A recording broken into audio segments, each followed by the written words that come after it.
आज हम लोग जर्नल एंट्री का एक दूसरा वीडियो आपके सामने लेकर के आ रहे हैं। जर्नल एंट्री का जो दो पार्ट्स होता है ना, सिंपल जर्नल एंट्री और दूसरा होता है कंपाउंड जर्नल एंट्री।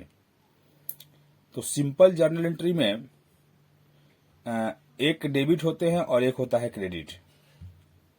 लेकिन कंपाउंड जर्नल एंट्री में क्या होता है ना, दो डेबिट हो सकता है, दो क्रेडिट हो सकते हैं, ऐसे एंट्री पास होता है। तो आपके सामने आज हम जो कंपाउंड जर्नल एंट्री लेके आएंगे उसमें डिस्काउंट अलाउड और डिस्काउंट रिसीव्ड का एंट्री होगा।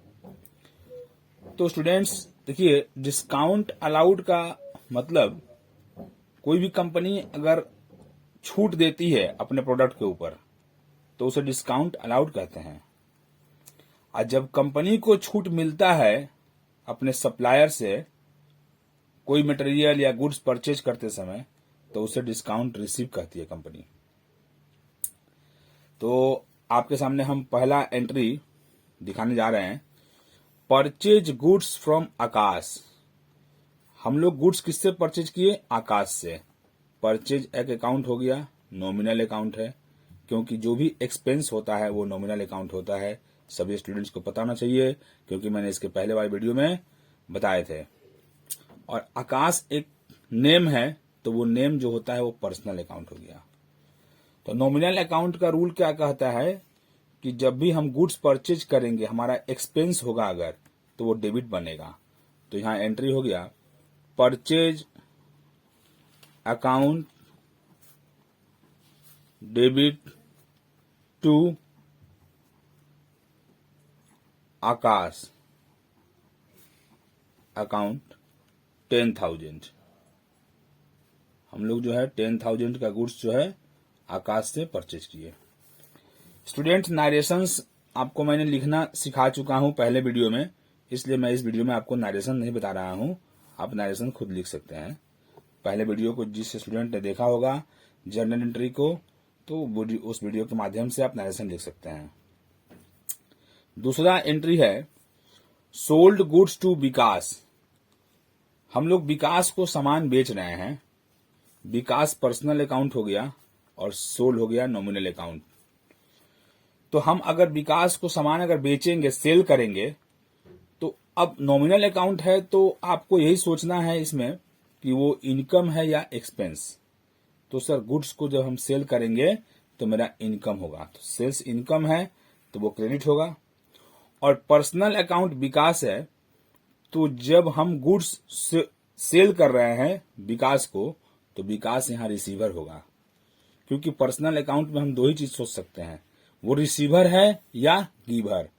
तो विकास यहां पर रिसीवर है। तो एंट्री बनेगा स्टूडेंट, विकास रिसीवर हो गया। तो पर्सनल अकाउंट क्या बोल रहा है? जो भी रिसीवर होंगे, पर्सनल अकाउंट कहता है रिसीवर जो भी होगा वो डेबिट बनेगा। तो Vikas account debit to sales account 12,000 का एंट्री पास हो गया। थर्ड नंबर देखिए, cash paid to Akash 9,700 in full settlement. हम लोगों ने आकाश से गुड्स परचेज तो किया था 10,000 का, लेकिन हम लोगों ने क्या किया, आकाश को पैसा दिया, लेकिन 9,700 रुपया दिया और उसके साथ हम लोग पूरी समझौता कर लिया। फुल सेटलमेंट का मतलब ही होता है पूर्ण समझौता। जब भी एंट्री में फुल सेटलमेंट की बात आए तो आप समझ जाएंगे कि वहां डिस्काउंट की मामला है। अब स्टूडेंट्स, आप लोग जब सोचते हैं कि डिस्काउंट है सर, तो वो डिस्काउंट रिसीव है या डिस्काउंट अलाउड है, तो मैं आपको पहले बता दूं, जब भी कंपनी अपने पार्टी को अगर पेमेंट जितना भी देना हो उससे कम पेमेंट दे करके अगर उसके साथ समझौता करती है तो समझिए कि कंपनी को डिस्काउंट मिल रहा है। यानी हमारी कंपनी आकाश से 10,000 का गुड्स परचेज की थी, लेकिन आज आकाश को जब पेमेंट दे रही है तो 9,700 रुपया 9,700 दे रही है। तो कंपनी को ₹300 का बचत हो रहा है, कंपनी कम पे कर रही है, तो कंपनी को इससे क्या है, डिस्काउंट मिल रहा है, यानी वो डिस्काउंट रिसीव हो गया।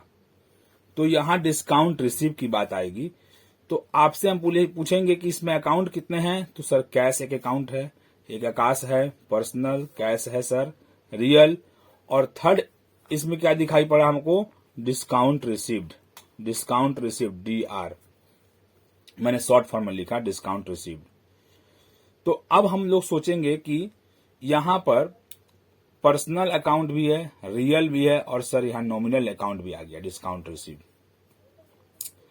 तो डिस्काउंट रिसीव क्या होगा, डेबिट करेंगे उसे या क्रेडिट, ये जानने के लिए सबसे पहले आप समझ जाइए कि जब डिस्काउंट रिसीव्ड अगर नॉमिनल अकाउंट है तो नॉमिनल का रूल्स को याद कीजिएगा आप। All incomes and gains are credit, तो डिस्काउंट मुझे मिला, छूट मिला, तो ये हमारा क्या होगा, क्रेडिट होगा। क्या होगा, क्रेडिट होगा। तो डिस्काउंट रिसीव क्रेडिट हो गया। अब हम इन दोनों के बारे में सोचेंगे, कैश और आकाश। कैश पेड टू आकाश, हम लोग किसे कैश दे रहे हैं, आकाश को। तो आकाश यहाँ पर्सनल अकाउंट है। तो अब पर्सनल का रियल सोचिए, नियम सोचिए आप। पर्सनल का नियम है सर, अगर वो रिसीवर है तो डेबिट होगा, गिवर है तो क्रेडिट होगा। तो सर कैश हम अगर पेड कर रहे हैं आकाश को, तो आकाश तो सर रिसीवर हो गया। तो आकाश अगर रिसीवर हुआ तो आकाश क्या बन गया, डेबिट। तो आकाश अगर डेबिट बना तो लिखेंगे आकाश अकाउंट DR। और कैश है रियल अकाउंट, तो कैश हमारे पास से क्या हो रहा है, रियल अकाउंट है, तो क्या सोचेंगे, आ रहा है या जा रहा है। तो नहीं सर, कैश हम लोग पेड कर रहे हैं आकाश को, तो कैश हमारे पास से गोज आउट, क्या हो रहा है, गोज आउट, जा रहा है, तो कैश बनेगा क्रेडिट। तो यहां दो चीज क्रेडिट हो गया ना, एक डिस्काउंट रिसीव भी हो गया क्रेडिट, और एक कैश भी हो गया क्रेडिट। तो Akash account debit to cash account to discount received account.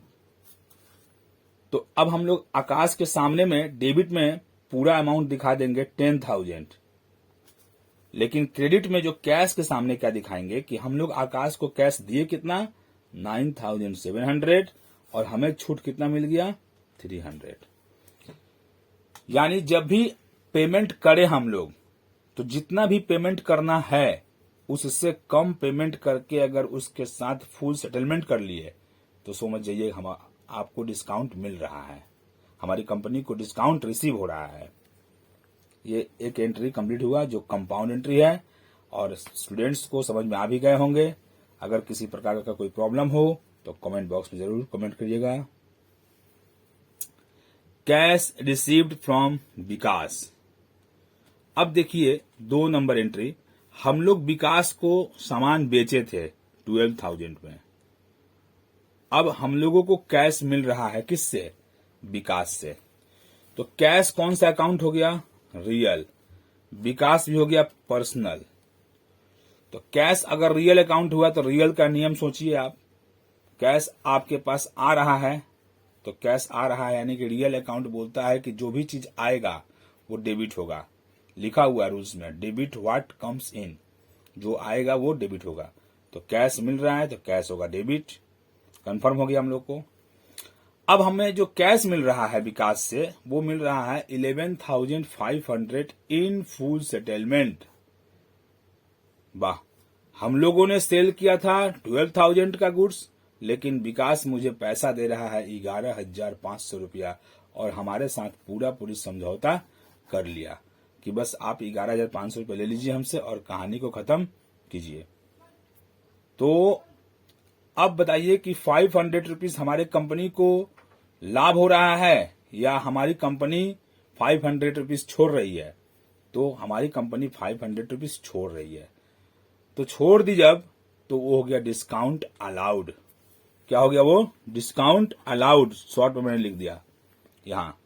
और ये है नॉमिनल अकाउंट, क्योंकि कभी भी कोई छूट देंगे तो मेरा वो एक्सपेंस के रूप में काउंटिंग होता है, तो वो हमारा हो गया नॉमिनल अकाउंट, तो वो डेबिट बनेगा, क्योंकि नॉमिनल अकाउंट बोलता है कि जो भी एक्सपेंस होगा वो डेबिट। तो यहां डेबिट कितने हो गए, 2। एक तो कैश डेबिट होगा, कैश आ रहा है मेरे पास, तो हम एंट्री कैसे पास करेंगे? Cash account debit, discount allowed account debit, और 2 विकास हो गया मेरा पर्सनल अकाउंट और वो गिवर है, कैश देने वाला है। तो पर्सनल अकाउंट में गिवर जो होता है वो होता है क्रेडिट टू विकास अकाउंट। तो मुझे कैश कितना मिला? 11,500। मैंने छूट कितना दे दिया? 500। क्यों? 12,000 का सामान हमने सेल किया था, लेकिन मुझे मिला कितना? 11,500। तो मैंने डिस्काउंट कितना दे दिया उसे? 500। और टोटल अमाउंट विकास से मुझे कितना मिलने वाला था? 12,000 रुपीज। ये हो गया आपका कंपाउंड एंट्री कहलाता है। जब भी एंट्री में डेबिट में 2 हो या क्रेडिट में 2 हो तो समझिए कि वो कंपाउंड एंट्री होता है, और ऊपर वाले 2 सिंपल एंट्री है। इस तरह से आपके सामने हम डिस्काउंट अलाउड और डिस्काउंट रिसीव के बारे में समझा दिया। और मैंने लास्ट में बता देता हूं, जब भी आपको पैसा अगर मिले तो जितना भी पैसा मिलना होता हो उससे कम पैसा अगर मिल रहा है और आपके साथ समझौता हो जा रहा है, तो इसका मतलब दोनों ही पार्टी आपस में एग्री हैं, तो वहां डिस्काउंट की बात आती है और वो डिस्काउंट अलाउड कहलाता है। और जब आप कोई गुड्स परचेज करेंगे और जितना पेमेंट करना होगा उससे कम पेमेंट दे करके पार्टी के साथ अगर आप फुल सेटलमेंट कर लेते हैं तो समझिए कि आपका इनकम हो रहा है, तो वो डिस्काउंट रिसीव कहलाएगा। और डिस्काउंट रिसीव्ड इनकम होगा तो क्रेडिट होगा, और डिस्काउंट अलाउड डेबिट होगा। Thank you students.